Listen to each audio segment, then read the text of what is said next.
Morning everyone, 7:34.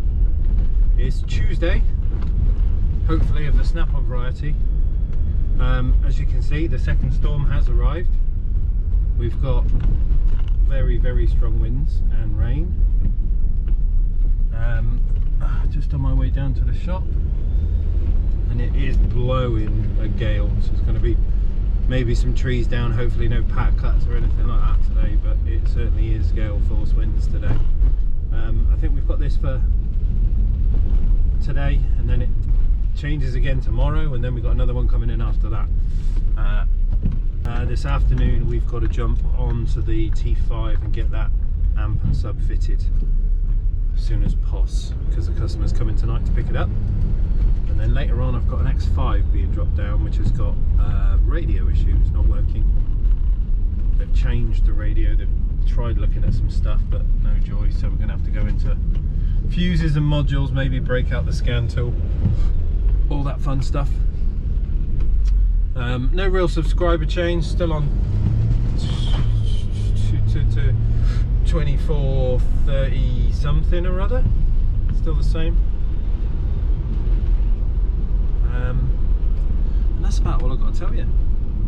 We've got to get some breakfast, definitely a coffee, don't know what else, might do porridge, but other than that I'm going to get off to work, shut up. I will see you in a bit. Have a good Tuesday, and we will hopefully have a snap-on van later.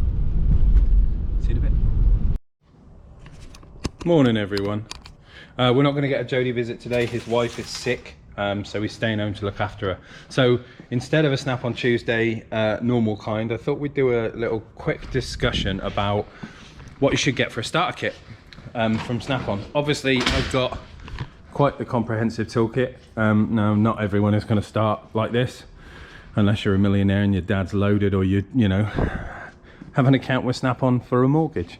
But yeah, so let's run through some of the stuff that you're going to need. We're not going to go into specialist tools, we're going to go into the normal stuff, okay, that every mechanic, or you know, wants to work on their car, everyone that should have something. Now, sockets, most important. Now, I started with a tray much the same as this, so some 3/8, shallow and deep.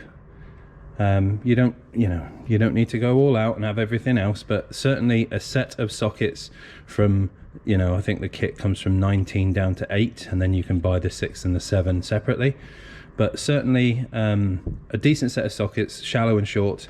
If you can, 1/2 inch. So later on you can use things like pry bars and, you know, big leverage utensils to get the torque out of things. The 3/8 stuff will hold a certain amount of torque, but obviously you don't want to use, you know, long extension bars like 2 feet and then go wanging it on a 3/8 end, because it is just going to snap.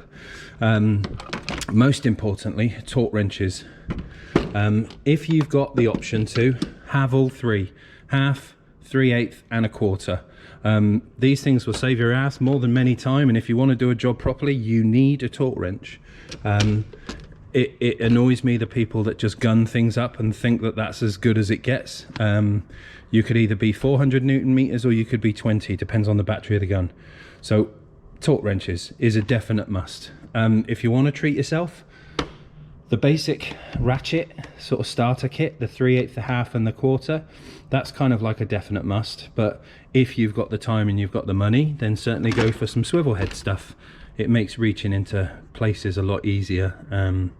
Certainly my 90-degree swivel 3/8 ratchet with the soft grip I use a lot. That's kind of like my go-to ratchet. It's long enough to get good torque out of it, but you've got a swivelly head that you can move it around into places as well. That's kind of like a definite, that thing. Okay, so that's kind of the sockets taken care of.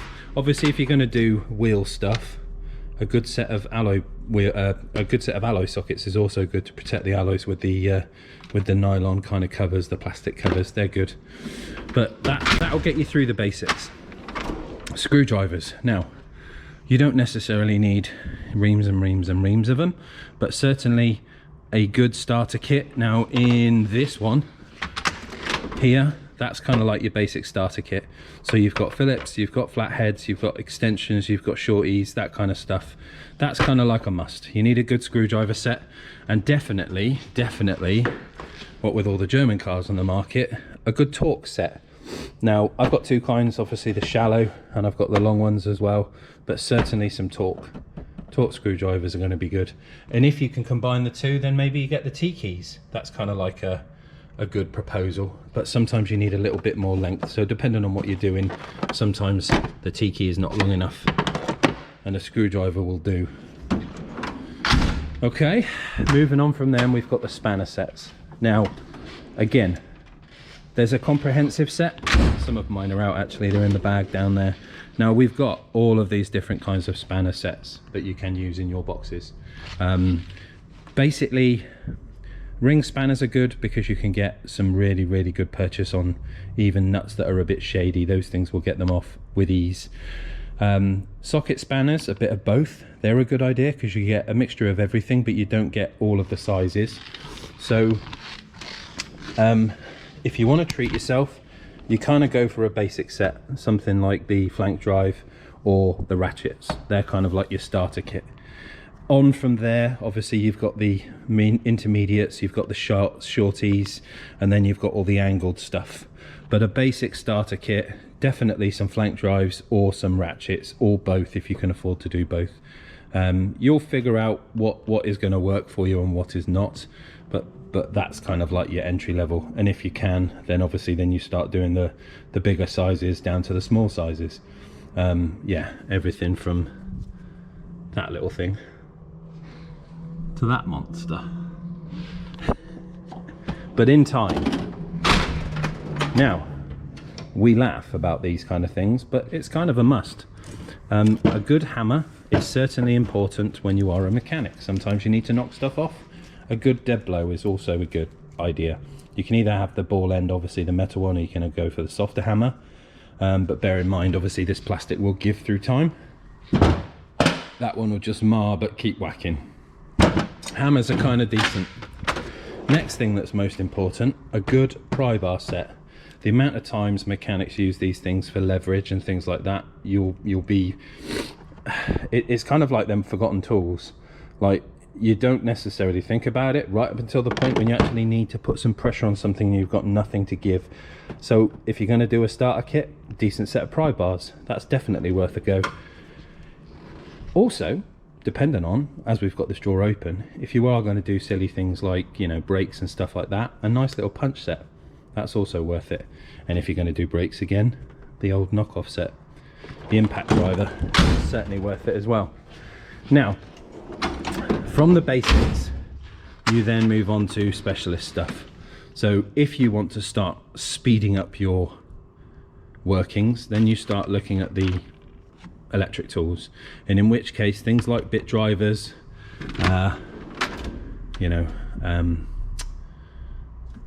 electric ratchets and things like that, drivers, screwdrivers, they're all going to come in handy, but they come at a price. And as well as that, then you've got to buy batteries as well. So this is not necessarily starter kit stuff. You can do if you want to, if it wants to speed up your job, but this stuff is more speed. It will speed you up, but it comes at a price. To do the job, you can do it with manual tools. Just gonna have to build them muscles a bit further. Now, on from that, depending on what you're working on and how you're working on things, I would say definitely a decent set of trim tools is worth it. Files, maybe. That's kind of like maybe making something fit, and or repairing something. If you've nicked an edge, you can use a file. Electric tools, they're good, don't get me wrong, but they're extremely expensive for what you get. So if you're not working in a designated EV garage and they don't provide you with tools, then obviously this stuff is really good. If you work in a garage and they provide you tools, honestly, I wouldn't say buy them, because for the money, you're probably not going to use them that often on an EV vehicle just yet. Maybe in the future when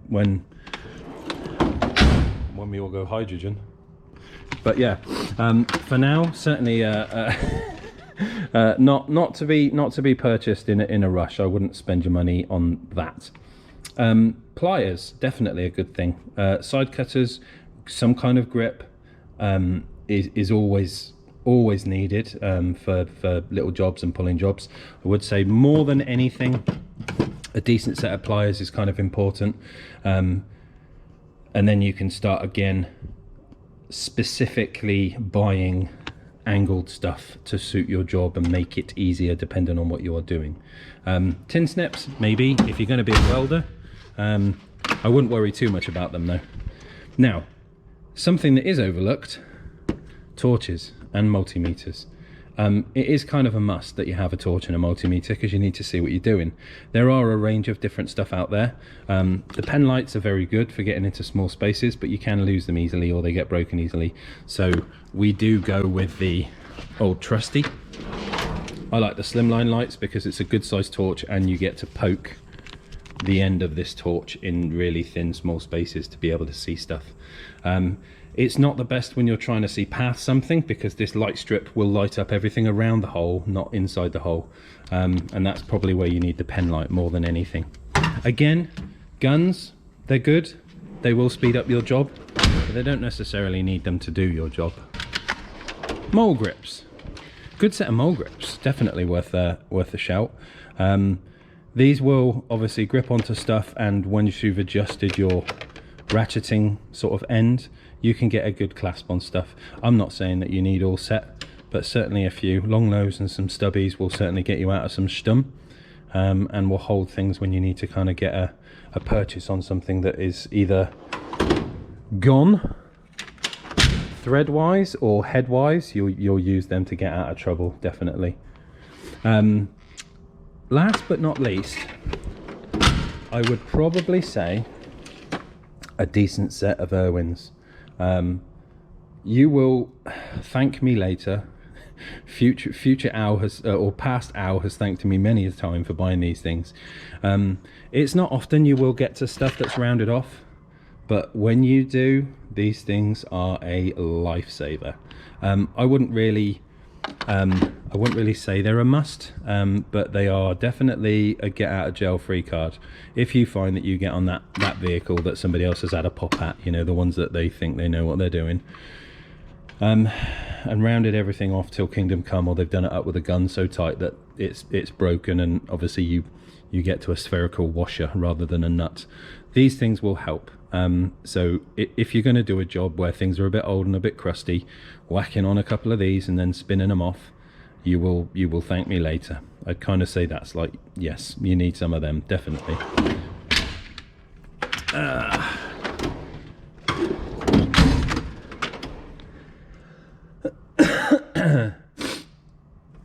Right, onto the bits and bobs now. Last but not least, I'm gonna end this here because I don't want to waffle on all day. Brake tools, pipe clamping tools, and certainly wire brushes. They're kind of like a given in stuff. You're cleaning up stuff, you're replacing stuff, you kind of need these kind of tools. Clamping off fluid hoses and things like that, definitely a must. And if you're going to do brake work, which is kind of like the simplest mechanic stuff, you're going to need yourself a wind back tool of some description.